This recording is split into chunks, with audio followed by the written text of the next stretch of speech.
Hello, welcome back. മഞ്ജുഷയാണ്. ഇന്ന് ഓഫ്ലൈനിൽ എൻ്റെ student ചെയ്ത ഒരു വർക്ക് കാണിച്ചു തരാം.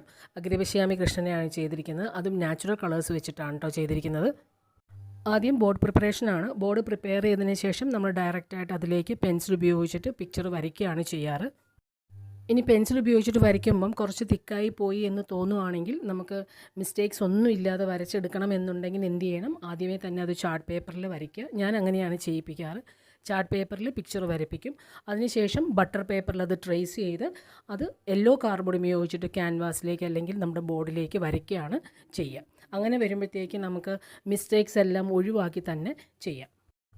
ആദ്യം രാധാകൃഷ്ണനായിരുന്നു താലപ്രമാണത്തിൽ വരച്ച് പഠിച്ചത്. അതിനുശേഷം ഒന്ന് പിക്ചർ ചേഞ്ച് ചെയ്തു. അതായത് എല്ലാം വരച്ച് ക്യാൻവാസിൽ വരച്ച ശേഷമാണ് പറഞ്ഞത് എനിക്ക് അഗ്രപശ്യാമി കൃഷ്ണൻ മതി എന്ന് പറഞ്ഞത്. അങ്ങനെയാണ് പിന്നെ പിക്ചർ അഗ്രപശ്യാമി കൃഷ്ണനാക്കി മാറ്റിയെടുത്തത് കേട്ടോ. അപ്പം ആദ്യം പഠിച്ച സമയത്ത് ഞാൻ നിങ്ങളുമായിട്ട് ഷെയർ ചെയ്യാൻ വേണ്ടിയിട്ട് ഷൂട്ട് ചെയ്തെടുത്തതായിരുന്നു. രാധാകൃഷ്ണനാണ്, പക്ഷേ കളർ ചെയ്തിരിക്കുന്ന രാധാകൃഷ്ണനല്ല, അഗ്രപശ്യാമി കൃഷ്ണനാണ് കേട്ടോ.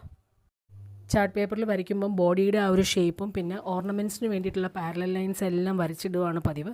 അതിനുശേഷം ക്യാൻവാസിലാണ് ആ ഓർണമെൻറ്റ്സിൻ്റെ ഡിസൈൻസ് എല്ലാം ഡീറ്റെയിൽ ആയിട്ട് വരയ്ക്കാറ്.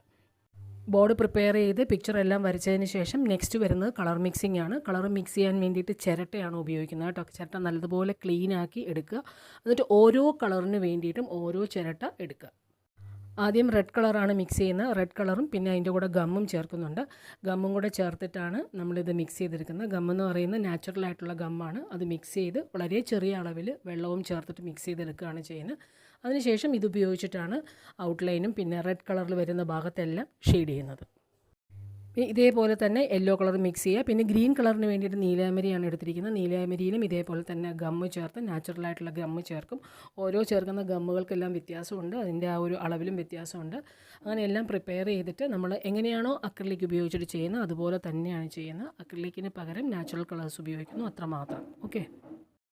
ഇവിടെ അഗ്രപശ്യാമി കൃഷ്ണൻ്റെ ഈ പിക്ചറിൽ 2 മാനുകളും പിന്നെ ചെടികളും മരത്തിൻ്റെ ഭാഗവും എല്ലാം വരുന്നുണ്ട്. ലീവ്സ് കുറച്ച് അധികം മുകളിൽ വരുന്നുണ്ട്.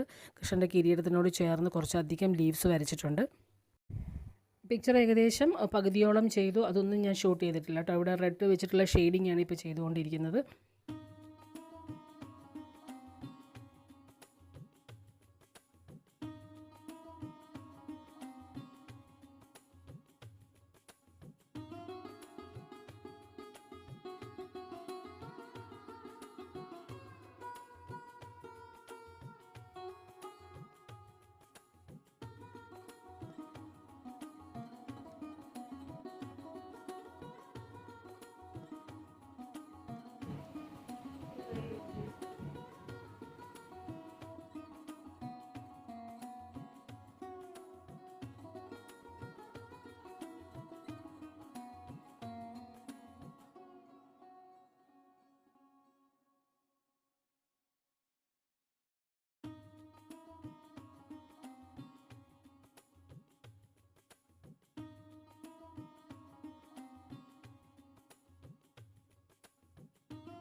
അഗ്രപശ്യാമി കൃഷ്ണൻ്റെ പിക്ചർ ഇവിടെ കംപ്ലീറ്റ് ആയിട്ടുണ്ട്.